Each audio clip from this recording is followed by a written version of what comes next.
The Neverland podcast is brought to you by Roku.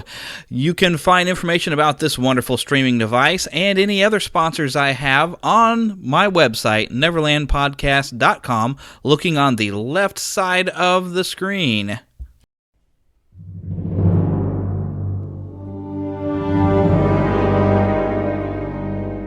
C-3PO, Loki, Mace Windu, Dr. Bruce Banner, Captain Rex, Venom, Princess Leia, Jean Grey, Darth Maul, Nick Fury, Grand Moff Tarkin, Captain America, Lando Calrissian, Cyclops. What do all these characters have in common?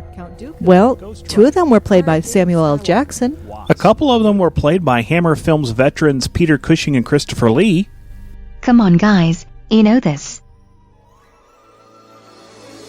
Well, of course we do, Jessica. Just like Mickey Mouse and Captain Jack Sparrow, they're all now Disney characters. Hello, I'm Tracy of the Disney Indiana podcast, and my co-host Scott and I enjoy talking about all aspects of the House of Mouse, and that includes their newest properties, Marvel and LucasArts. We also talk about Disney resorts, the cruise line, theme parks, and whatever else Mickey has to offer.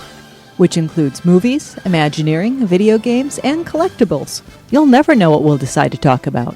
So check us out at www.disneyindiana.com or do a search for the Disney Indiana podcast on iTunes, because now we've got a lot more to talk about.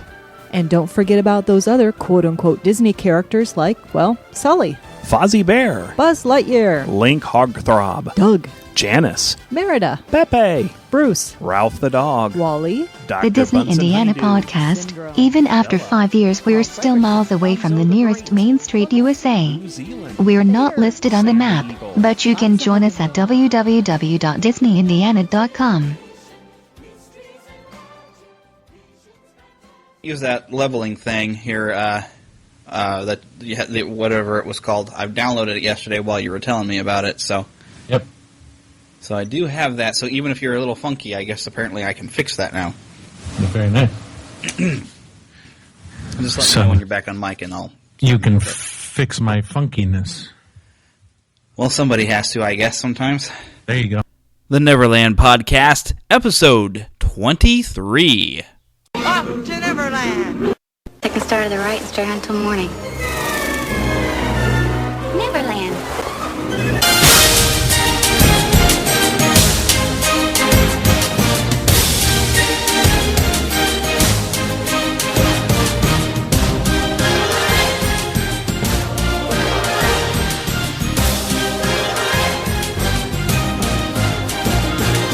Good morning, Neverland! Hello, Neverlanders. This is me, once again, your host, Jeremy, telling you it's time to pull out that pixie, wave her around, get some of that dust going, get you a happy thought. And we're going to fly off to Neverland for a really great show today. I'm going to keep my comments here very short at the beginning because I have a good, lengthy conversation I know you're going to enjoy. Some of you may have recognized the voice there in the little bit of the intro. It is the voice of Paul Berry, which, well, I will give him an introduction later. But I think the best way that I can introduce him, I was just listening actually to his 200th episode. I'm kind of digging through. He podcast A Window to the Magic at windowtothemagic.com. And somebody had asked him, he does this Friend of the Magic gathering, somebody had asked him what his favorite part of his show was, and he gave such a great answer that I thought, you know what, if I really want to introduce people to who Paul Berry is and why I think you're going to enjoy this show, you just have to hear what he said. My favorite portion of A Window to the Magic is right here, right now. Every time I walk into the park and I meet someone, I see someone that I've seen before, I meet someone new, somebody says, "Your Window to the Magic?" And we go and have an adventure. I tell people, come up to me and say, "Hi." You know, if I'm recording, don't worry about it. You're part of the show. Because it is all about the experience of being at the Disney theme parks and resorts. So, being there is being with friends and having a good time and enjoying what Walt created and listening to it. And the fact that I can walk through the park, capture that, and send that to you guys, it's not actually a part of the show, it is the show. So, Window to the Magic is my favorite portion of A Window to the Magic. And there you have it. I hope if Neverland ever manages to reach that 200 episode mark, that I have had as much an impact on people's lives as he has, and have garnered that many people who just enjoy listening to his show and enjoy meeting him in the parks. But with that, before I get going with that interview, I'll go ahead and throw out a little bit of nerd news, just because there are two big stories that have popped out. There is a potential reboot for the Mighty Morphin Power Rangers coming in the form of a movie. I am only interested in this in the fact that I should probably cover it for those of you who maybe were fans of the Mighty Morphin Power Rangers. I wasn't, but you know what? I'll keep an ear open, just kind of like I'm keeping an ear open for Jem, and still probably in some time in the future we'll focus a show around the Power Rangers if I can find a good Power Ranger fan to come on the show and tell me about them and why they liked them. Second piece of news that just kind of popped up today is Marvel's Agents of S.H.I.E.L.D. has been picked up for a second season. Also, a new series will be coming, has been approved on ABC, focusing around Agent Peggy Carter, last seen in Captain America, The First Avenger. All right, well, without further ado, let's get on with it. All right, Neverlanders, we have a special guest once again this week. Of course, the big theme we've always had, and I always tell you at the end of the show, to keep your pixie in your pocket, not under your couch where you keep your boogers, but keep your pixie in your pocket. That way, as you're going along, you can pull her out anytime you need, shake a little of that pixie dust, and get yourself some happy thoughts, so you can kind of have a little bit of an escape from whatever it is you're having to do. And this next guest really fits for me, because since I work as a courier, I'm in my car, I'm driving all the time, so what else do I have to do besides listen to some podcasts? And so, one of the favorite ones I actually, like to listen to all the time, and I'm going through his back catalog still, because it really does take you out of the car and lets you kind of get your imagination going and kind of take you away from yourself. I love listening to Window to the Magic with our host, Paul Berry. Say hello. Hello. So Paul Berry is on here with us, host of the Window to the Magic. You can find it at windowtothemagic.com. I believe you're on iTunes, but I don't think you're on Stitcher, are you? I am on iTunes. I am on Stitcher. Awesome. I am everywhere under Window to the Magic. Right. Or sometimes WTTM. I have enjoyed the 24-hour shows that you've done, too. Oh, the real-time audio adventure WTTM 24. Yeah, those are fun. Oh, yeah. So far, what I did with the first show is when I landed on the date that you actually went to that, I just stopped listening to everything else except for that one series since it was complete, and I just listened to it straight, 24 hours. Yeah, it's they're about 15, 16 hours long, and it is continuous audio. From the minute we, typically myself and my co-host Mouseketeer Greg get together and we call each other when we're ready to go. And you've listened to just season 1, correct? Yeah, I've only heard the first one so far. Okay, so in that one we were both in hotels. In this in season 2, I'm at my house still when I leave, because I have moved down to Southern California now. And so for the first hour while I'm driving to the park, you get to hear Mouseketeer Greg walking around the park kind of killing an extra magic hour. Oh, cool. And then as we pull off the freeway, then my audio comes in. And for those of you who don't know, the reason that there's 2 streams of audio is because they happen in 2 different ears. So when Greg and I are in 2 different places, you hear my audio in one ear and his audio in the other ear simultaneously. And while you think that that's probably a mess, it's your ears, your brain is really amazing. It can handle stereo, and that's what 2 channels of audio is. And even if that's 2 people in 2 different places, it can process it. Yeah, and you can kind of choose what you want to kind of focus your attention on. It's like, oh, hey, he's doing this over here, so let me listen over here and kind of pay attention. And then, of course, you two meet in the same area. Like part of a lot of the fun with the first one is when you were all meeting together for lunch. The conversation was hilarious. Let's see, because I think you had Clinton from Comedy Forecast, I think, meet with you there. Available at comedyforecast.com. Yep. I've listened to his show a few times, too. Yeah, he's a good friend of mine. He comes out and hangs out with us at the Friends of the Magic event, which I think we're going to touch on later. But yes, we are. Get to see him once a year, and it's good because he lives in the Boston area, so we're not exactly neighbors. Yeah, not exactly. Yeah, that's the thing about as I've slowly gotten into the podcast community, I've realized, wow, we're just people from all over the place, and yeah, I've found out that I'm in contact with this person and that person, and it's neat how this all just kind of comes together, and that's kind of a lot of what you seem to do with Friends of the Magic is you're bringing a lot of Disney podcasts together to kind of do this big event at Disneyland, which is awesome. Right. The Friends of the Magic is actually born out of a previous podcast network that I was part of, and as is the typical activity in this country, when you're not happy where you are, you go someplace else and start one of your own. Right? You don't complain about the people that are there. You go and you do what you want to do. And so what I did was I said that I was leaving this particular place and I was going over to begin a new one. And I brought some of my friends along with me. And I brought over Tony from Above the Fireplace. That's actually Above the Firehouse podcast. But we tease him for that. Yep, he hates that. And let's see, we have Gary Chambers from the Mouse Lounge and Scott and Tracy from the Disney Indiana podcast. Love their show, too. Yep, and then Scott Veers goes by Mortis, and he is from the Mortis Matinee podcast. He's currently over in the Middle East fighting to keep us free. So Wow. Thank you very much, Scott, for taking some time off from your podcast to go and serve your nation. Wow, I'm going to have to start listening to his show because I hadn't really stepped out to it yet. Because I've got so many podcasts I listen to that I'm afraid I'll have so many I won't be able to squeeze in listening to the old ones because I'm trying to keep up with the new ones. Well, you have to watch a movie and listen to their show. So because they watch a movie and then they talk about the show. That's why it's called the Mortis Matinee. Ah.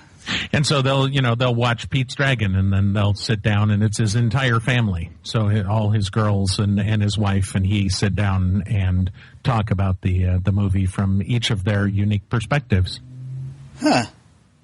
Yep. And that's a good pixie dust kind of method, too, to kind of take yourself out of wherever you're stuck working when you're behind a desk or behind the wheel, and you're like, okay, well, I have to pay attention to what I'm doing, but my ears and my brain are free to just chill out.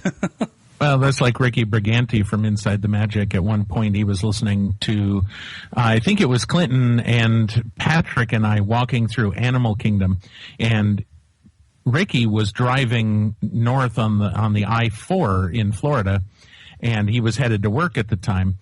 And as he was listening to us at Animal Kingdom, all of a sudden he just realized that he had driven past his exit. And he was so in what we ended up calling it an imagication. Yep. He took an imagication to Animal Kingdom while he was actually driving down the freeway, which I can't decide is really cool or really dangerous. Yeah, I think I remember that. I think you were when you were first riding Expedition Everest, I think it was, because he was on his show he was talking about how he was reliving riding Expedition Everest while he was driving down the road, just listening in. Yep, and then all of a sudden he woke up. Yeah.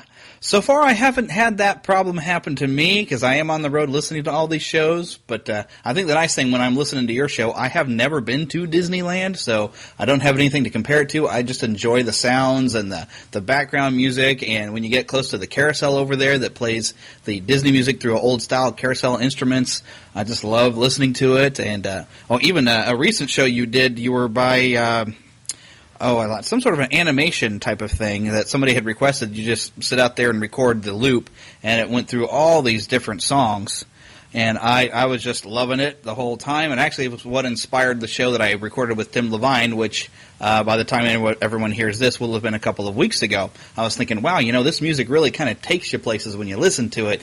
So, it'd be a nice discussion to talk about all those different favorite songs that kind of take you back and have a memory associated that just make you feel good.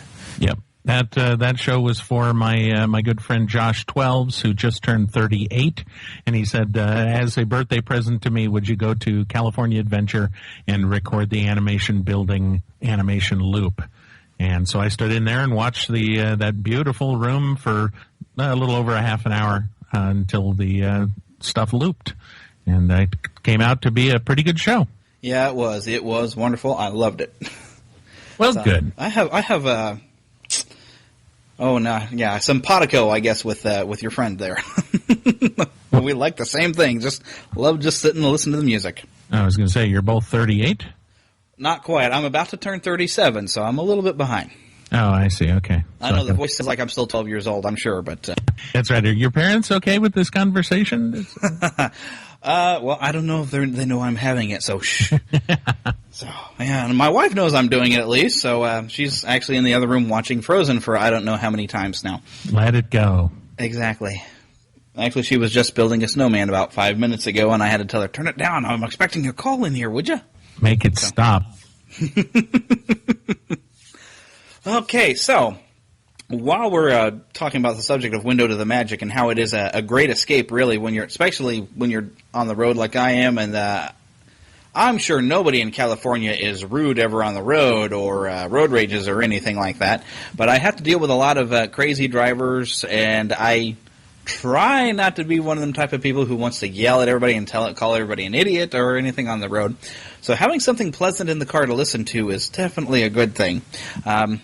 But how did you get started with Window to the Magic as a podcast? Because I know when you first started, you were actually literally making like windows into Disneyland with a DVD set, right? So how did that evolve into a podcast? Right. Yeah, that was actually Window to the Magic was the brainchild of Patrick Hurd and myself, and we were thinking about doing some DVDs, basically a DVD series. You familiar with the DVDs that you can put in that like for Christmas where it's a fireplace?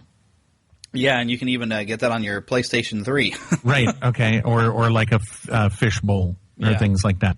Okay, the idea was the same thing, except as if you were looking through your television as if it were a window into Disneyland or a window to the Magic. And so what I was planning to do, it was Disney's 50th anniversary, and I was going to go down to the park and record a series of DVDs where I just took and mounted the camera and, got a really nice shot and then left it there for 10 to 15 minutes. Didn't zoom, didn't pan, nothing.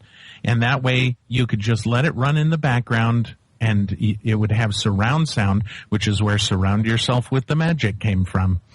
And you would listen to the sounds of the park just as they were happening, nothing post-edit or anything. So if there was people walking by talking about their horse, then that's what you would hear because that's what happened at the park. And you actually have some people walk by talking about a horse? No, that was just the most random thing I could think of at that point. But anyway, and so I as I was preparing to go down there, I heard that Michael Gohagen had released some audio on the Disneyland website of some interviews that he was doing in the parks. He was walking around the parks and he was talking to people that were experiencing the 50th anniversary celebration. He had gone to the media night and things like that. And he was walking through and he was interviewing people. And this was something that was called a podcast. And I was like, I've never heard of it, but it's an MP3. I can download it. So I downloaded it. I burned it to a CD. And as I drove down to Southern California, which was about a 6-hour drive, I listened to all of these podcasts. And I found myself listening to them and saying, this is the most magical thing I've ever heard of. However, he's doing it wrong because he's talking and they're talking over Disneyland. I want to hear Disneyland. And I could hear it in the background, but I wanted it louder. And so what I did was I went down, starting in July, I had started the show by recording the 50th anniversary rededication of Disneyland. I was standing out in that mass of people when Governor Schwarzenegger and Diane Disney Miller and Bob Iger and everybody came out and congratulated Disneyland for making 50 years. And all of this basically brought itself around to the fact that we were doing these DVDs, which we're still doing, and I started recording audio where I walked into the park. I started out in the Esplanade between the two parks, and I would walk into somewhere, but I wouldn't tell you where I was going, and it was just me. And so as I was walking along, I wasn't talking to anybody. I wasn't interacting with anyone, so you could just hear the park. And that became a real magic way to share Disneyland. It was exactly what I wanted from those Michael Gohagen pieces. And people really fell in love with what we ended up calling the Where in the Park game. Yep, and I never could solve them because I've never been there, so I was like, I don't know where he is, but I'm just listening for different things and coming in the background. Well, just remember at the end, just yell, Disneyland, and you're right. Exactly. And boy, that's one of the things that was interesting when I first started listening to your show. I guess I've been listening for about a year and a half now, but it was around Christmas time. And I think the first show I heard, eventually you did go over to Billy Hill and the Hillbillies, and they were doing their Christmas show, which I absolutely loved that. But up until that time, I was like, what am I listening for? What's going on? I hear the crowd. What is this show about? What's he doing? Because all I could hear was you walking, but it was just silence. I'm like, I don't get it. Is there something about to happen? And then suddenly the show starts. I was like, oh, well, I get it. He just walked to something and is just experiencing it and just sharing the audio. I was like, oh my gosh, this is brilliant. Yep, you're coming along and hanging out with us, and we're having a good time. Yeah, oh my goodness, it really does help you just kind of escape from things. So you can kind of just listen and let your mind kind of fill in the blanks if you haven't actually got a visual image of it, but you just because you'll walk by certain attractions like Winnie the Pooh will be playing Winnie the Pooh music, and that might pass by over on the left or whatever. There's just all these different things actually are happening, and it just lets your brain kind of go through an experience with you. So it's really fantastic. Thank you. Yeah, it's a very simple idea. The concept was very, very simple from the start. Just go and record what it's like to be at Disneyland. And that, of course, expanded out to include California Adventure. And now, over the last 14 months, we have also been including Walt Disney World, since one of my good friends, Jeremiah, moved out to Orlando. And he brought along a set of binaural microphones and a recorder exactly identical to mine. And he sends me audio, and we share. Actually, we do 2 shows a week now. Yeah, because you get your subscriber shows as well that kind of go in there. Yep. So you go in with a subscriber show, you get all kinds of audio, and you'll get quite a few people telling Jeremiah they like his shirt. Yes, exactly. Yeah, everybody likes Jeremiah's shirt episode. That's subscriber shows basically were born out of the fact that you've got 2 different ways that you can go about it. You can charge. Well, there's 3 different ways. You can not charge for it. You can charge for it, or you can get a sponsor. And while I like the idea of not charging for it, and I like the idea of having the sponsor, both of them seem just a little like they weren't going to work, especially with what I was going through at the time. I really didn't have enough money to be supporting the show all by myself. And so I thought to myself, well, I tried the sponsors, and that was good, but it was a lot of work, and you have to answer to them, and it's just not the best way for my kind of show. And so what I thought was, well, if people like the show, if they just give $3 or $5 a month, it's nothing. Nobody looks at $3, which is, less than you pay for a soda at Disneyland. And, nobody looks at that and says, oh, no, I can't get rid of that. That's too much. But when you put it together with other people, if you get 100 people that donate $3, all of a sudden you've got $300. Yep. And that helps the show out, and it doesn't interrupt anybody else. There's still the free feed and things like that. Those people get all their shows for free. And then if you want more window to the magic, then you do the supporter shows, and that gets you an extra show every week. So It works out well for everybody. Yeah, and I've been enjoying the supporter shows because you and I seem to have similar music tastes because you'll often will stop near like the Disneyland band or I forgot the name of the band that they play a lot of swing music at certain times that you'll go out and stop and record them. Yep, Swingtown. Swingtown, just a lot of groups because I used to play in marching band, so I dig that kind of stuff. Very nice. Yeah, have you heard the All-American College Band yet? Yeah, I think I've heard some shows with them too. That is amazing. I wish I had been that good to where I could have gone to college and been a part of that. Yeah, I never played an instrument, so. I wasn't that good at it, but boy, I wish I would have been. Yep. I think they put me on the wrong instrument. I'd signed up to play drums because even when I was a little kid, I was always asking for a drum set. So my parents would get me these little kind of ones that had really bad paper heads. And after just a couple of days, I'd already busted through the heads on them, so they didn't last long. But I was always drumming around on things and everything like that. Then when it came time for middle school, and we were going to get to learn to play an instrument, and so they had you write down what you wanted to learn to play. And so I wrote down drums, and they said, well, we're only letting people learn to play drums that already know how to play drums. You have to be taking lessons. To which I was thinking, wait a minute, I'm coming to school to learn something. If I was taking lessons at home, I wouldn't worry so much about learning it at school. So they stuck me on the trumpet, and the only thing good that came out of that was I learned how to read treble clef, and I can hear a pitch now when I'm singing in the choir at church. So there you go. At least I got that much out of it, but I was never really any good at that instrument. So that was your first. That was your first introduction to real life. Yeah. You know, they looked at you and said, what would you like to learn? We're here to teach you. And you said, drums. And they said, do you already know how to do them? And they said, no. Or you said no. And they said, well, then we're not going to teach you. And that's just like real life. I want a job being a technician. Are you already one? No. Well, then you can't be one. Exactly. Yep, that's life for you. That's life. Heck, I would love to break into voice acting because really, I do a lot of acting. I've done some stuff on stage, but if you look at me, I'm not really your leading man material. But I can talk. This is Jeremy. He's got a face for radio. Exactly. I'd actually love to work in radio. In fact, when I was a little kid, I would record myself on cassette tapes. And I would make little shows for myself, and I'd play them back all the time. And so as I've discovered podcasting, that kind of was like, oh my gosh, this is just like when I used to record on the tapes, and I always wanted to do this. And so now here I am.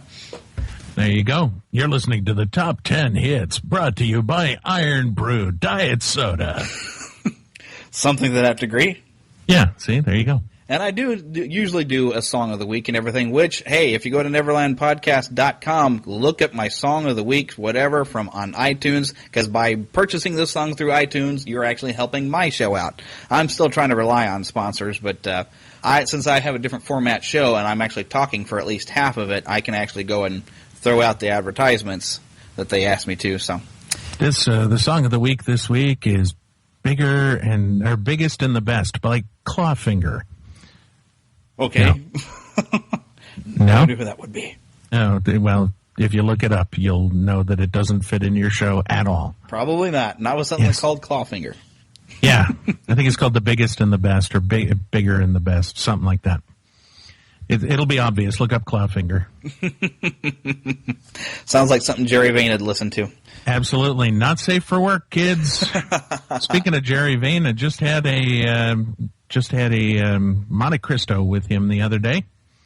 I was walking through Fantasyland, and I hear, Paul! And then I look over, and there's Jerry Vane standing in line for, you ready? The Haunted Mansion? Peter Pan. Oh! Yes, the Neverland podcast. See how I'm tying it in? Oh, yes. And he was standing in line. He had just gotten in line, so he was still out there, so I gave him a fist bump and whatever, and I said, hey, how's it going? We talked for a few minutes and whatever. Then we ended up meeting at the Kungaloosh meet later that night, and then after that we ended up going to dinner at Cafe Orleans and enjoying a Monte Cristo, which he described as a ham sandwich inside a donut. So I have not had a Monte Cristo, but my buddy Phil, who has actually been a frequent kind of co-host actually on the show, his family, boy, they were complete Disney geeks all over the place for going to the parks. And his mother actually had kind of figured out most of the recipe for making the Monte Cristos, but Phil says it never quite tasted the same as the one you'd get in a Disney park. Although they have, I think it was on their last trip out there, they bought a cookbook. It's a Disney cookbook that apparently does have a recipe for those. So at some point we are going to try it. Hopefully it's better than a recipe I found online for Dole Whip, because the one trip I've been out to Disney World, I didn't know anything about Dole Whip, and so I had no idea it was there. I completely missed out.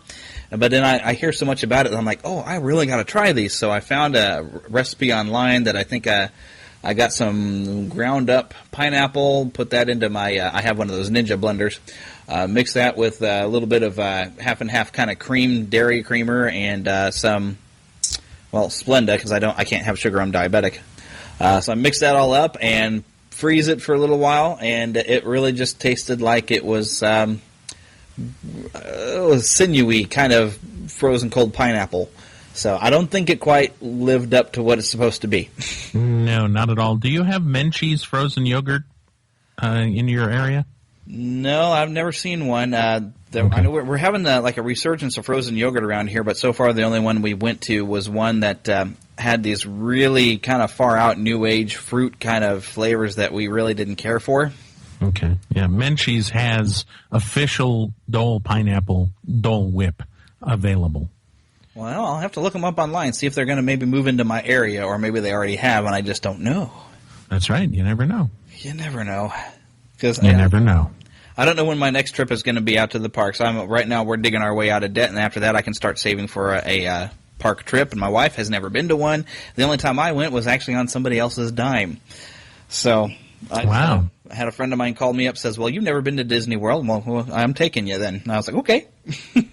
Did you let him know I haven't been in a while? Because I'd like to go back. I would too. Well, that was back 2009. I've kind of lost contact with him. He's a bit reclusive. So. Gotcha. All right. Well, fine. Be that way. Yeah. Well, if he ever decides he wants to go, because he doesn't necessarily want to go by himself, and you get a better deal if you bring two people. So he makes good money. He's an electrician. I make bad money. I'm a courier. There you go. And my wife's a teacher. That doesn't make you make much more money than anybody else. Very true. Very true. It's very unfortunate, but also very true. Yes. Although apparently there are some schools around here that do pay a little bit better, but that's hard to get on over there. But anyways, enough about my problems. Okay. Now on to mine. Yes. So Friends of the Magic then is something I'm actually listening on with your back catalogs. It's very clever by the way how you've delayed hitting to episode 200 until you've got to I guess what was the first Friends of the Magic meet, where you did like a 199.25, then 0.50, then 0.75, then you said, well, we've got graduation happening and all these other things, so you're actually not going to get a show next week or the week after, and then we'll actually be at the meet, and I'll record 200 with all the people at the meet.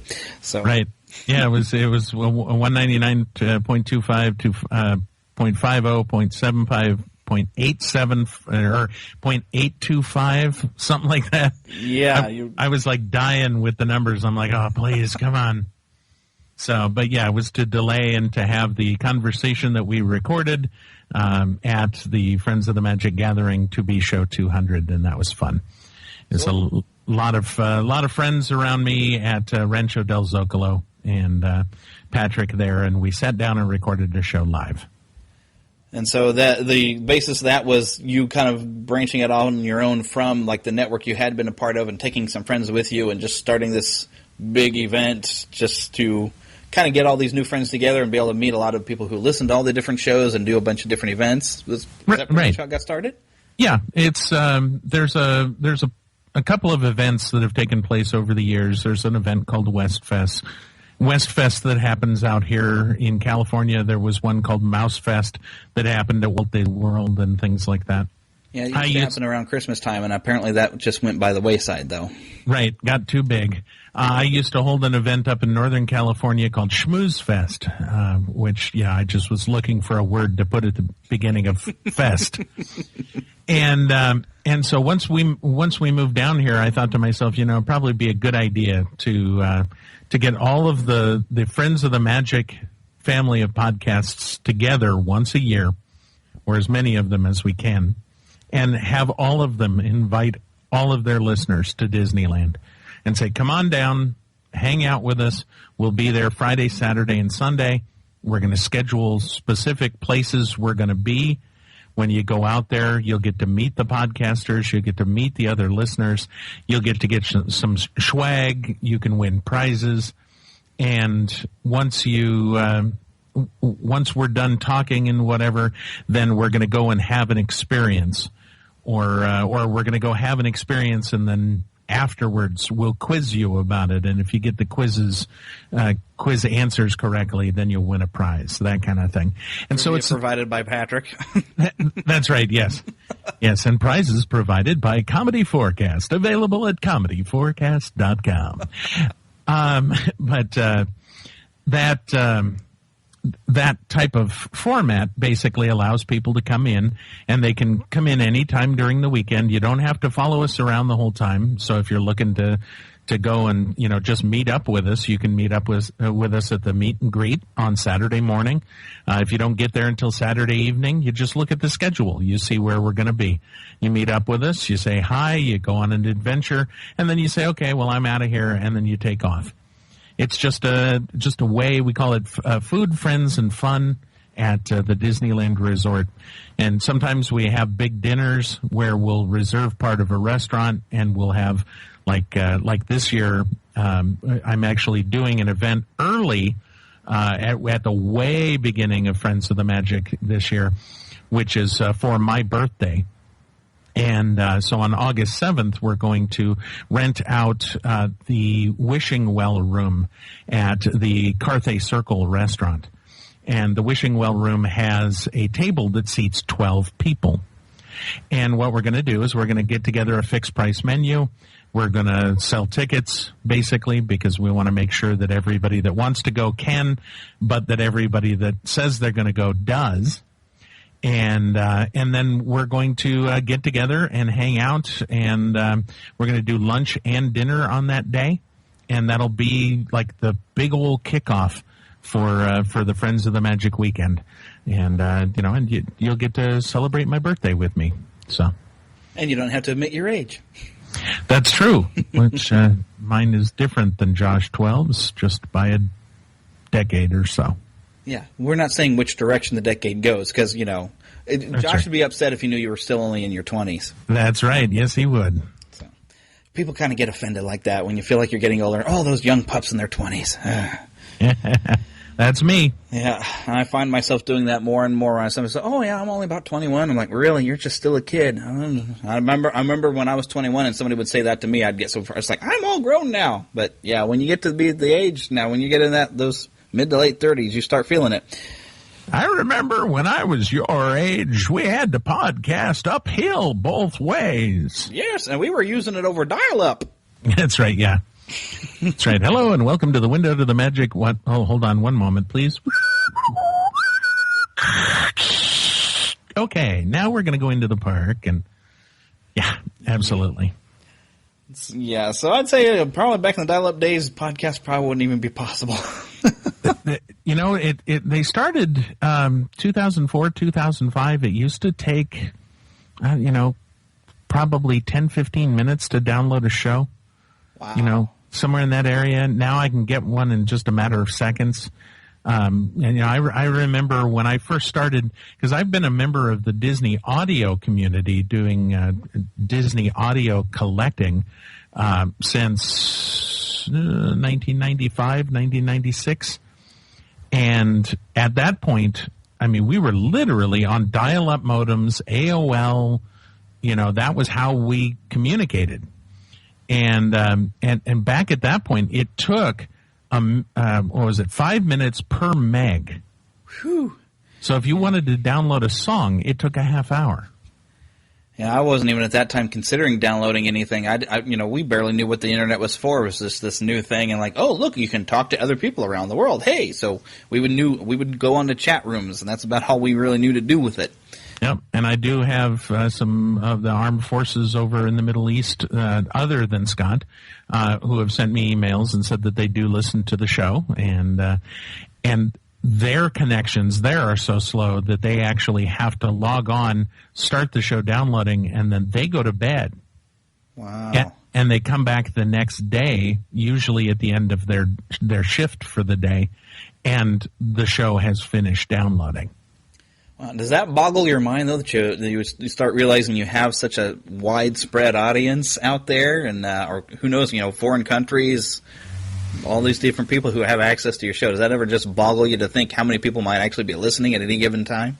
Well, it is kind of fun, using Libsyn like we do. The stats that they have are very extensive, and you'll be able to go in and see just who is listening and when and from where. And so it's really cool to go in and look and say, hey, look, I've had 63,000 downloads, from, East Puppy Tights, Wisconsin. It's like, wow, that's pretty cool. I'm big in Wisconsin. Yeah, so far since I just got onto Libsyn, I haven't been able to track how many people have actually been listening, and it still blows my mind when I have somebody on Facebook who maybe hasn't liked my the official Facebook page, which facebook.com/Neverland Podcast, but they haven't gone on there and liked the page, or they haven't started following the Twitter feed for Neverland Podcast, but they'll say something to me about the show, and like, oh, cool, I didn't realize you were listening. So you didn't plug your Twitter page. Oh, well, that's twitter.com/NeverlandPcast. That is the letter P, not the vegetable. Or the activity. Or the activity. Yeah, I didn't necessarily want to say, but putting as an activity seems to be the nice, clean way to say it, yes. There you go, yes.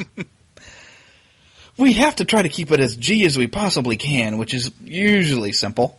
Ah, gee. Oh, gee. Uh-huh. Okay, anyway, enough of my bad Mickey impressions. There you go. I do know a guy, though, that can do a fairly decent Mickey, Kermit, and a Miss Piggy. Very nice. Yes. He's by caricaturial. Yeah. That is unfortunately not completely me, although occasionally I do get a pretty decent sound in Kermit, but I have to actually be repeating back a line I've already heard, and so I can just make it sound exactly like that line. I can't kind of improv it out to something else. So I was watching Bill Farmer the other day. I had the opportunity to go to UCLA and hang out with the Disney Club of UCLA, and they had Bill Farmer as their guest. And I was watching them. At the end, they brought the main club executives up, and they got together with Bill, and they played the video of On the Open Road from the Goofy movie. Wow. And they sang it live in time with the video that was running. And you talk about being able to, sound like Goofy or sound like Mickey or whatever. Bill Farmer is amazing. Yeah.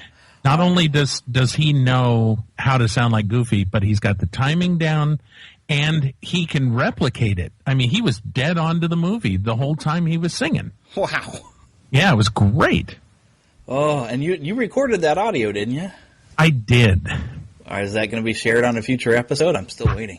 Probably not. Oh. Unfortunately, one of the problems with the UCLA crew is that they're still pretty young the group is still pretty young, and they're working out audio issues, and so when you listen to a place and it's like, it doesn't make for a good show. Oh, that's so unfortunate. I'm working with them is to find a way to improve their audio capabilities and to give me access to record directly off the soundboard if possible, so that I can share it, because that's, they do invite me to those shows specifically, so that I can share the good word about the UCLA Disney Club on podcasts and get people to be interested in it. So if I can't share the audio, it seems kind of, pointless. So. Yeah. Yeah, that's something we actually need here in Kansas City, where I'm from. Is we don't. I even looked around a little bit. We don't seem to have much Disney organizations other than ThankYouWaltDisney.org that's trying to put the Laugh-O-Gram studio back together in the form of a museum. They've been at it for years. It's a slow process, but we really don't have anything. It's like, considering Walt, spent quite a few years here and actually started his first failed studio here in Kansas City, you'd think we'd have more going on around here. But the nearest event that I can ever get to is over in Marceline when they would do Toon Fest, which is, I believe it's like the third weekend in September. But I've been going to that now for, let's see, I think it's been like the last 4 or 5, I guess it's 4 years. This will be my 5th year this year, because I started going right after 2009. When I first went to Walt Disney World, because, boy, you really catch the bug then. Yes, you do. And so after that, then when I realized Marceline was just right, about a 3-hour drive away, and I learned about Toon Fest, I was like, oh, I really got to start going. But that's the closest thing you really get to a meetup, and so you do have a lot of people from around Missouri, and I think probably even a lot of other areas, and they have special guests come in. Last year they had Steven Silver, who was actually a character designer for Kim Possible. And so you get to sit in and kind of see things of what's going on with that. There's another guy, Guy Gilchrist, who actually used to draw the official Muppets comic strips. a lot of cool. He's usually there every year. So it's. There was even one year that I had not heard of it at the time. If I had known, I probably would have talked to the guy. And but the guy who wrote the now it's just went out the window. Kingdom Keepers. Ah, yes. The first year I was out there, he was there signing away his new book, but I had no idea what Kingdom Keepers were. Is that Ridley Pearson? Yeah, Ridley Pearson. Yes. Yeah. I always get him and Ridley Scott mixed up, and I know it's not Ridley Scott because I think that's Blade Runner. Yeah, Ridley Scott also did Gladiator, so very yes, and that's But yeah, so I had close. no idea who the guy was, and I was like, Kingdom Keepers, gee, I wonder what that is. And I just kind of went about my business, and now I've been hearing all this stuff about all these books, and I'm like, oh my gosh, I completely missed out on something because I just didn't know. Yep. Well, send him an email. You could get on the phone via Skype and have a chat with him. I really should. I haven't read any of his books yet, but, that would actually be a pretty good episode. You might want to do that before you call him. Yeah, it might be a good idea. Just the first one. I should have been prepared with rim shots knowing I was going to be talking to you, because if anybody comes up with more crazy puns than I do, it's you. Yeah, I do my best. That's part of what makes the show fun, though, is the occasional things you come up with. Those are really kind of fun. Yeah, we went, I don't know if you've heard this show yet, but we went to the reopening of Big Thunder Mountain Railroad. And, of course, the good part about that, I have a cast member, a friend of mine, who got us into that. So we were there prior to it opening. And Calvin and I come walking in, and we're like, let's go ride this. And we're recording it live as we're walking into the park. We get up to Big Thunder, and they're like, yeah, we're closed. We're like, what? And they're like, we're closed. It broke down. So I'm like, okay, well, let's go over here. The Mark Twain's in the dock. Let's listen to it pull away, and then we'll, go to commercial or something. And so I'm sitting over there, and all of a sudden it hits me, why don't we ride the Mark Twain? Duh. And so we run over and we get in, get onto the thing, and I stand in the back by the paddle wheeler, and we just start punning. And for some reason, we're like picking on things, and I'm doing things like, you hear that? You hear that? That's a tree. I could clearly hear its bark. That kind of really bad humor. I like that humor, though. Calvin's sitting on the other side of me going, I hear smoke. Yep. It's fun. And, so yeah, that's a big part of Window to the Magic is listening to the bad jokes. Episodes ago, too. That's during I forgot what you're calling it now. It's on a Friday that both you and Calvin are over in Disneyland, and then Jeremiah Good is over in Walt Disney World, and you're both recording everything you do throughout that day, and then just been kind of going back and forth sharing the audio. Yeah, that's one of those, you can't remember the name of it because the name makes no sense. It's like a day in the park or something. It's so close. It's a tale of two Fridays. Yeah, there you go. But the whole idea is that we both went on the same Friday. Yeah. So it's not two Fridays. It's one Friday. And I named it that, and I released the first couple of episodes, and I went, whoops, that's not at all what I meant. But yeah, it was an 8-part episode for Disneyland and 4 Walt Disney World episodes, and basically what it was I wanted to take April off, and so I looked at Jeremiah and I said, go to Magic Kingdom and Epcot. Spend some time in Magic Kingdom, take the monorail over to Epcot, spend some time in Epcot, and then, do 5 or 6 hours worth of audio, and then I'll edit out the boring parts, and we'll make it 4 one-hour episodes. Yeah. And I did the same thing at Disneyland, except I left out the Epcot part. Yeah. And I'm sure Jeremiah was just like, no, I don't want to go into the park. No way. Yeah, it's always rough getting him to go. Oh, I'm sure. But once I convinced him to go, everything went well, and we did release 8 exactly 1 hour long shows. If you look, each of the shows is exactly 1 hour, 0 minutes, 0 seconds. And I've noticed. Yeah, and so we went into the park and had a good time. So yeah. That's fun. And in order to get the full benefit, you really have to be a subscriber, so you get those in between bits. That's right, because if you're not a supporter, then you got 1, 3, 5, 7, and 9. Yeah, you got all the odd episodes, and boy, were they were odd. They were very odd, yeah. Mm-hmm. And there's even more. Oh, of course. Yes. Now, the main topic, I almost forgot where I was going, actually, with having a someone who's grown up pretty much around Disneyland and things like that, there's one thing I was able to observe in my one trip to Disney World is the ability that park has, that it's just got to be in the design, and it's like floating in the air, no matter how old you are or how much you're like, I'm this big hard worker, and it seems to just take you back, turn you into a kid, and say, let's play pretend. Pretty much, yeah. And even so much like when I rode Dinosaur, I just kind of played along with things and just like, yes, that's right. I went back in time and we're being chased by dinosaurs now. So I just went along with it, and said, I don't care if I end up looking foolish, but I was just having a good time because your imagination just gets to run wild, and it really does help that the Imagineers create such realistic and believable type of things for you to interact with you as you're going on these attractions. It's just mind-boggling.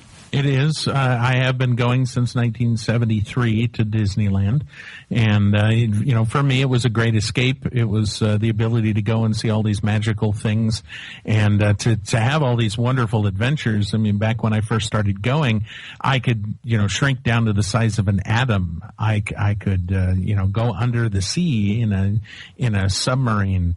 I could climb a mountain, and bobsled down a mountain. And all of these things, I could go and go into the Painted Desert and go through the Rainbow Caverns, and then I could go and visit the ghosts in the Haunted Mansion, all in one place. Mm-hmm. And it was just this great fun place. And because it's the way that it is, you can, as a kid, you can run around and do whatever, at least back then. You were allowed to go around because it was safe. Right. And so Disneyland has always been kind of a little bit like Olaf says. He says, I like warm hugs. Disneyland is like a warm hug. And so when you enter a Disney park, you are entering the arms of a caring being that is going to take care of you and to show you some fun. And that just gets embedded in your psyche to, whenever you get older in your teens and whatever, and you start to think, well, I'm too old for that, and, whatever. And then you go back a little bit later and you're like, I remember I used to run down Main Street with my Mickey ears on and just screaming at the top of my head, until I got down to the castle. Well, what if I did that now? And so then you try it because, in your late teens, early 20s, you're still stupid enough to run down Main Street. And you do it, and it's still fun. Yeah. And you're like, well, wait a second. So then you go to, what is now a trip to outer space instead of a trip to inner space. Mm-hmm. Or you go find Nemo instead of the polar ice cap. Or you go and you are on a runaway mine train instead of a mine train through nature's wonderland, and you still go see those same exact ghosts. And it's just as fun as it was before, and it takes you back to that part of your childhood to where you were just innocent and happy, and it's just, I mean, I even live down here. I go, I just got a message from Josh Quillen from the Theme Park Talk podcast. He says, hey, are you going to be in the park tonight? I'm now that close. I work just a couple of miles from Disneyland. And so, I can take off after work and just stop by and ride the train on the way home. I mean, who has that commute on the way home, right? Highway 91, Highway 57, the Disneyland Railroad, more of Highway 91, and then to your house. Sounds great. Oh, yeah. So that's, it's just, Disney is just that way. They crafted the park in such a way to give you that warm hug that just tells you it's okay, you're happy, have fun. Exactly. Be 5 years old for the next 3 or 4 hours. Be 5 years old for the next rest of your life. Exactly. Yes. And that's one of the things, since my wife has never been to a Disney park, when I came back, I was just all fired up for all things Disney, because I was kind of a Disney fan before. I loved the movies and everything like that, but and I always wanted to go out to the parks, but I'd never gotten to go. By the time I came back, it was like everything got juiced up on steroids, and then I started finding Disney podcasts, and now I'm getting all kinds of information. I'd been to Marceline, I learned everything in the world I could about Walt himself. So I'm like, it's almost like this obsession thing that I drive my wife, unfortunately, a little bit up the wall. But I'm thinking, once we get you down to the park, you'll get it. But it's so hard sometimes to explain to somebody who's just like, oh, well, she likes Disney movies, and she especially loves the Studio Ghibli or Ghibli. I don't know how you say that, but she enjoys all that, but she hasn't had the experience of the parks to kind of let her cut loose and just go ahead and go with it and say, you know what, I need to find a way to every day of my life try to recapture a little bit of that attitude, because it really does help. Because you have to deal with your adult stuff all the time, but like one of the themes here in Neverland is just find that little childlike innocence and that little bit of a positive attitude, and that little bit of pixie dust, as I usually refer it to, and find a way to sprinkle it around, and it makes things go so much smoother. Now, the catch with taking people when they're older, and hopefully this will not be the case, but you take people who have never been to a Disney park, and they don't have that background from when you were a kid, when you were going to the park and you were having that fun and whatever. So for the lucky ones, that still can be kindled and that flame can be ignited. It's a little rougher when you haven't been to the parks as a kid. But I still see it happen all the time, especially running the show that I do. I get emails from people all the time saying that, I've never been to Disneyland, but I'm going because of Window to the Magic. And I always tell them, you got to tell me what you thought of it after you come back. Oh, yeah, that'd probably make some pretty good stories. Heck, I was 32 before I first got to go in there, but I'd been so anticipating it for most of my life. And even I was already a fan of the Haunted Mansion before I walked into the park, because I had a recording of the old Ron Howard, Pete Renaday. I had a cassette tape I'd bought at the Disney store of that, and after that I was like, wow, this is really great. And so I started looking around like on YouTube, and I went to doombuggies.com, and I saw all the pictures and all this stuff, and said, this is like the greatest ride ever. And then I actually got to the park and realized, well, not only is Haunted Mansion like the greatest ride ever, but it's got a lot of really close cousins all over that park. Oh, yeah. Pete Renaday is a good friend of mine. I met him through the show, had a chance to hang out with him, and we're actually, I'm going to approach him to see if he would be interested in coming down and joining us for a meal during the Friends of the Magic gathering this year. Oh, man. And so that's the kind of fun. I mean, the year before, we had Bob Gurr. And, we had Bob Gurr. We called the event Guess Who's Coming to Dinner? And we all gathered. Nobody knew who it was. And then all of a sudden, Bob Gurr shows up.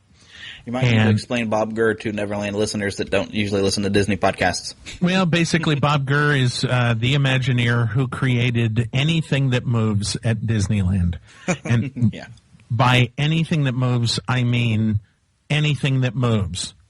If it has wheels, if it spins, if it's got any sort of mechanics, the monorail itself, any of that stuff. Plus, he's also done things like he did the King Kong attraction at Universal Studios. If you've ever been to Las Vegas and you've seen at Treasure Island the boat that sinks during the Pirates Adventure thing out there in front, that's him. He's just an engineering marvel. And an all-around great guy. And then also in that same Friends of the Magic weekend, we had lunch with Imagineer Terry Hardin and with Margaret Carey, who was the reference model for Tinkerbell. Oh, and she's a sweetheart. I've heard her on some podcasts before. She just reminds me of my grandmother so much. She's awesome. She is Tinkerbell embodied. She is this little ball of fire. Mm-hmm. She's this nice little old lady, tiny. But, boy, you look at her wrong and she's up in your face. And so, it's just like you would imagine that Tinkerbell would be. Oh, I hope I get to meet her before she passes, because she's getting up there in age. Well, you never know. So get your tickets quick. Yeah. What dates are the Friends of the Magic meet this coming up? It's like August, 7th is one of the days. It's over across that weekend? Yeah, the 7th is the birthday dinners, and then the lunch and the dinner, and then the Friends of the Magic proper is August 8th, 9th, and 10th. That's Friday, Saturday, and Sunday. Okay, now I am hoping to find a way to get myself there, because right now there's no way I could raise the money myself. But I've had this thought, and so, all right, Neverlanders, pay attention. Uh-oh. I've got a shirt on the. I've got the idea in my head. I've got an artist kind of working on the design. What I'm planning to do is get a shirt kind of design, figure out the cheapest way that I can sell it, then maybe start like a FundMe or a Kickstarter. Have a certain cost for that shirt with a little bit extra, and then try to raise money to send the Neverland podcast to Friends of the Magic. And I will go there. I will record everything I can. I will have so much content for the show that it'll be worth it for anyone who jumps on the campaign. But, of course, that all determines on getting this T-shirt ready to roll. But be paying attention, listening to the show. I will have this as quick as I can, and then hopefully it'll work out. And even if I don't quite get enough money to get myself to the park, a lot of people will get a pretty cool T-shirt. So there you go. See, and if you do come out to the event, let me know as soon as you know that you're actually going to make it. And that way we can set you up so that you can actually host an event. Because that's the big difference between Friends of the Magic and all these other get-togethers that are happening is this is actually, it's a gathering of Disney podcasts and their listeners, and the podcasters themselves host the meets. So let's just say, first thing in the morning we have the get-together, and then after that we would take a ride on the Jungle Cruise, sponsored by Comedy Forecast. We would take a ride on the Haunted Mansion, sponsored by the Neverland podcast. We would go to Heimlich's Choo Choo Train, sponsored by Window to the Magic, that kind of thing. Yeah, although it'd probably be more appropriate if I was hosting at Peter Pan, since it's the Neverland podcast. I thought about that, yeah. But why go obvious, right? Right. But that is a goal I have. I don't know if I'm going to hit it or not. I don't know if I really have to get enough money for my wife to be able to come with me. She's thinking about teaching summer school because she wants the extra money. She wants to go get her master's degree, so all the power to her. Absolutely. That's always good, bettering yourself. Yep. I at least would like to have a bachelor's degree before I'm dead. Yes, exactly, yeah. Yeah, I'm going to learn as much as I can before I'm gone. The ultimate goal would be if I got to where I was getting paid to make a podcast. Like if some company wanted a podcast about what their company was doing, I'd take the job in a heartbeat. I had too much fun making these shows. Yeah, it is, actually podcasting is fun, as I've always said, and it started out sounding kind of cliche because everybody was saying it at the time. But getting together and making new friends is what podcasting's greatest benefit is. And the fact that I've got, 30 to 50,000 people that listen to the show each and every month, and that some of these people contact me, and some of these people come out to the park, and when they come out to the park, they know that on Friday afternoons between 5 and 7, I'm out at Trader Sam's every single week. So they know that they can come over, meet me, and say hi. And they get to meet me, but more importantly, I get to meet them. Yeah. And there's just so much fun to meet all of these people, especially the people who are like longtime listeners who know you better than you know yourself. And they're like, oh, where's Calvin? I've been following him ever since the Diz test. Where's Patrick? That kind of thing. And so it's a good amount of fun. And I love when people email, voicemail, or just, stop by the park and say hi. Yeah. So that would be one of the things that's kind of, I thought was very entertaining, actually. It's like when listening to all these shows, and we do get familiar with a lot of, before I started podcasting, I was hearing all these shows, I'm like, I'm getting familiar with these people and their lives and kind of who they are, that if I ever get a chance to run across them, I've maybe seen a picture of them, so I might recognize them. So I'd be like, I'm going to be a complete stranger, but I might go up and hug one of these people just because it seems like they're an old friend, even if I'm a complete stranger. Right, and that has happened. I've had people that have basically almost had panic attacks as they're walking up. One of my good friends now, Tracy, the first time she saw me, she was shaking uncontrollably. Aww. She was just so happy to have finally bumped into me, and I was so touched by that. And it's one of the things that podcasting does is it takes people, like you were saying, it takes people away from their lives and gives them an escape, an imagination out of the everyday humdrum. And for some people, it takes them away from bad situations. It takes them away from not having the money for the rent. It takes them away from the fact that they've just lost their father. It takes them away from just about anything that happens to be negative in your life. You put on the headphones and you go with Paul to Disneyland. And to hear people and to meet people where that has happened I just love that. So far, I haven't got to meet any. Well, okay, I do know some people who listen to me, but I've already knew them before, and they were like, "Oh, you have a podcast now?" And they'll listen to me that way. But so far, I haven't met any strangers yet. But I hope to. Of course, so far, I haven't really put my last name out because I'm a little weird with having people I don't know pop over on my Facebook page because I get a lot of kind of spam people. Okay. So I don't know if I'm quite prepared for a bunch of people to find me on Facebook yet. Plus, they might find out, wow, he's really opinionated, and I don't agree with him. I don't think I like him anymore. So, I'm afraid of that happening. The fact that I posted to Twitter just earlier that I was hanging out with Jeremy Popanov is not good then. Well, it's better than being Jeremy Poppinfresh. There you go. Okay. Well, I have learned, like at Walt Disney World, though, some of the parks you walk around, it's murder on your feet. Like I know, like Lou Mangella would smack me for calling Animal Kingdom a half-day park, but we did only spend about half a day there. But because they're trying to make it so realistic and like you're traveling the world, it was the hardest day to be on my feet, walking around from place to place, that by the time we did the second half of our day, we went over to Epcot, my feet were killing me, and I really missed out on most of Epcot. We only I think we got onto the Spaceship Earth, got out to Maelstrom, did Test Track Mission to Mars, and then we left. So I didn't really even get around World Showcase, completely missed Soarin' like an idiot.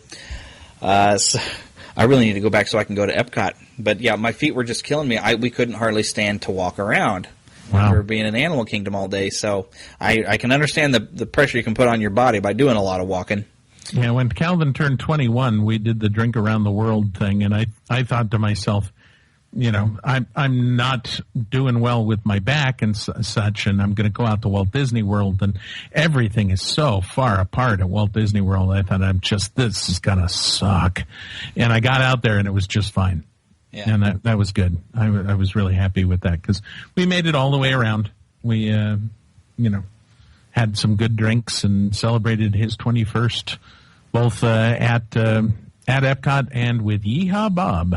So. Oh, yes. I actually just heard him on somebody else's podcast. I really do look forward to getting down there sometime and gonna actually be able to check out his show because I think on your show, even a couple of your early times you'd head out to Florida for Mouse Fest and you'd always record a Yeehaw Bob. That's the first time I'd heard him, and oh my gosh, he's a hoot. No one has more fun than us. Oh yeah. So I'm gonna get back out there to Florida one of these days. One of these days I'm gonna be wealthy. Maybe I've got a few novel things that I've written. I just need to edit. Maybe I'll sell books, and who knows. Novel things? Are those books? Is that what? Yep. Yeah. Okay. Yep. I actually have one. I have a bad habit. If I start something and then I get distracted and I don't quite finish. Well, I had one that I actually completely finished, and then I started editing and I got distracted away from editing. Well, then you didn't completely finish it. Yeah. I need to jump back onto that thing, really, because you never know. You might actually just be, because I always thought it was fun to tell stories in whatever fashion. That's why also I do, if anyone ever finds my YouTube channel, you'll find me doing some kind of really cheap amateurish video story kind of things. But, sitting down and writing a book, you always kind of wonder, it's like, wow, I don't know if I'm really that talented. Ooh, I'm knocking stuff over. I don't know if I'm that talented a writer, but you never know. You might actually have something you wrote that's going to be, like Harry Potter, where, surprise, big hit. Yep, his name is Jeremy, and he has just met you, but he loves you. Squirrel! That's my impression of you writing a book. Yeah, that's pretty much how I am. Shiny object. Uh-huh. So, yeah, and my wife has actually previously, but before she was my wife, she said if I really need to get your attention, I just have to make sure I wear a shiny shirt. And she used to have some kind of shiny, like, orange shirt that she would wear every once in a while. She's like, this is so I'm making sure that your attention is on me. Not going there. Well, she still puts up with me, so. There you go. I don't know why, but she does.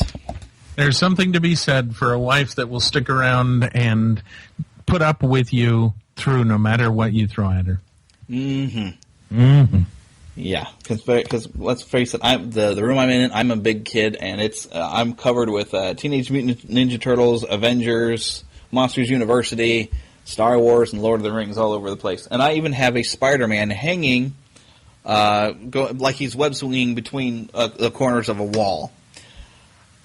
I hate to tell you, but that's a dust bunny. It just happens to look like Spider-Man. It could be. It might be. I might have dust bunnies that have mutated from the spiders around here, and next thing you know, they're going to be climbing the walls. And I might have an electro dust bunny coming up at some point, too, and it's going to shock me in the middle of the night. There you go. It could happen. Okay, but I see that this has gone on for an hour, so this is worth at least pretty much an entire show. Yay! So I should probably go ahead and sign this off, but I'll remind people once again to go and check out your show at windowtothemagic.com, and you are on iTunes and Stitcher. Yep, iTunes and Stitcher. You can find us on Facebook. You can find me, facebook.com/windowtothemagic, or you can find the show page at facebook.com/WTTM podcast. And you can find us on Twitter as well by looking up twitter.com/WTTM. Yep, very simple like that. And, of course, as a reminder, the Neverland podcast can be found on iTunes and Stitcher as well, simply by searching. Also, we are on Facebook you could simply search for the Neverland podcast or go facebook.com/Neverland podcast. Same as on Twitter at NeverlandPcast. You can email us. Please do send emails. Let me know what it is that from your childhood that I have not covered yet that you really have some fond memories of. Share those fond memories at podcast@neverlandpodcast.com. Because, this is kind of almost halfway user-driven, so I want to hear everything, all your good memories, everybody, so send them in, and I will try my darndest to find some information, even if it's something like Power Rangers that I didn't pay attention to. I will dig up all the information and all the sound clips of Power Rangers I can if somebody wants me to. I want to hear you talk about Power Rangers. Oh, well, I guess I'll have to now just for you.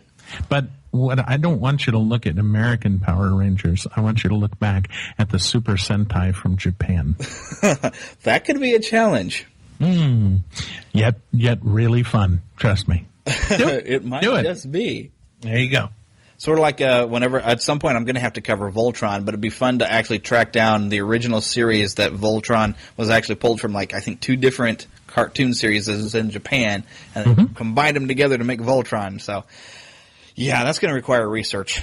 You bet. And it'll be fun, and you'll be thanking me for it after you're done. Oh, yes. And we'll certainly let you know whenever I manage to get around to that one. Thank you. I try to get a consensus of people. I still haven't gotten a consensus of people for doing a Sailor Moon show. I actually had – this was kind of funny. I was doing a Muppets-themed show for Muppets Most Wanted coming out. And so I went around with my recorder, and I was asking people, people I know, at my church or wherever, hey, well, who is your favorite Muppet and why? And I had one lady says, well, I like Sailor Moon. Well, she's not a Muppet. But I was like, you know what? That's not a bad option. I bet there's plenty of Sailor Moon fans out there who might actually appreciate it. But you got to email me or tweet me or something and let me know, hey, this was my favorite thing when I was a kid. I really would love to hear a show about it.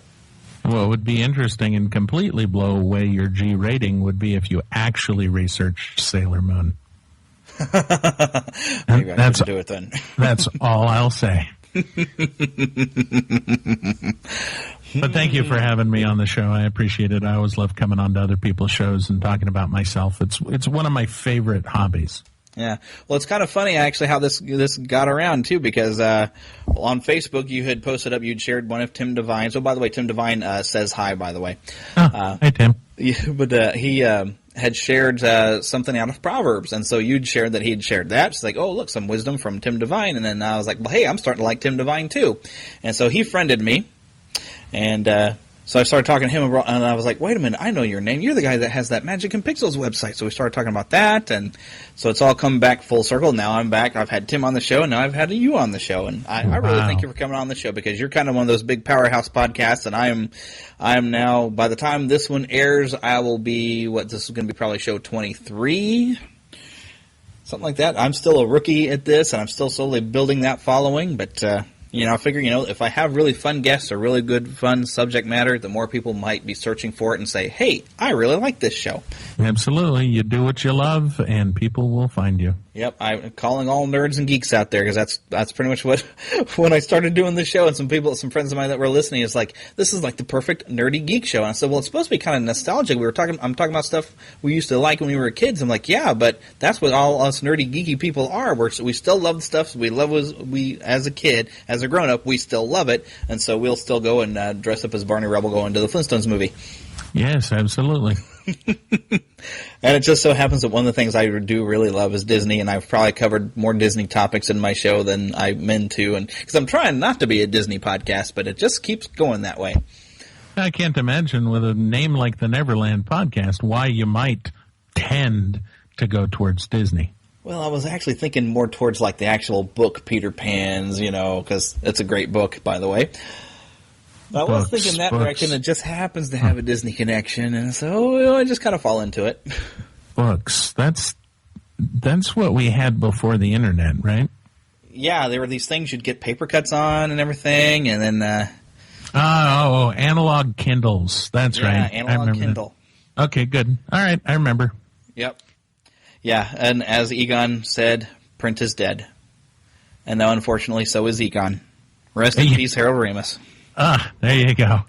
You got to segue. One of these days, I am going to do a Ghostbusters themed show because, really, I have to. And who are you going to call? I'm probably going to call my buddy Philip, actually, talking about Ghostbusters. There you go. See what I did there? I like it. Yeah, it's always more fun if I can do things as a panel discussion because I'm sure people get bored hearing me just talk. It's always good to have somebody to talk to. Because otherwise what I end up doing, just to make sure the content is good, is I've been tracking down a lot of the audio from a lot of read-along books that might have to do with the topic of what I want to cover. So far we have listened to at least the first 2 Star Wars movies, some Indiana Jones, some Goonies, anything I can manage to find some audio of, I share it. When you hear Tinkerbell's chime, it is time to turn the page. Yep, and listen to the podcast a second time because it was that much fun. You don't realize how cheesy these things were until you go back and listen to them again, but they're so cheesy you can't help but love them all over again. There you go. So, alrighty, but this has been the Neverland Podcast, and as I was saying earlier, do not forget to keep your pixie with you so you can sprinkle a little bit of that pixie dust around, and anytime you need to, open up your window to the magic so you can take a look at Disneyland one more time and feel like a kid. And surround yourself with the magic. Congaloosh. Congaloosh. Oh, I didn't mean to hit that button. All right. And with that, I would like to thank Paul Berry for coming on the show. It was a wonderful time, and maybe we can get him on some other time to talk about different subjects. I know he's a fan of Doctor Who. Maybe he can come on and talk about that sometime. All of my guests are very welcome to always return. It's always a pleasure. And also those of you who are listening to me for the first time, because Paul Berry might have mentioned that he was on my show, welcome. And I do invite you to come again next week. I do have a lot of fun in here, and I invite you to come along with me and hopefully have fun with me. But thanks for hitting that download button. And for those of you that were iTunes subscribers before, I hope the changing in the feed has gone through properly to where you are still here. Otherwise, I hope you find me again. But if you're hearing this, then you did find me. Thank goodness. All right. Well, you all have a wonderful time. And to hear one last little bit of funny, stick around after the intro. Or the outro, rather.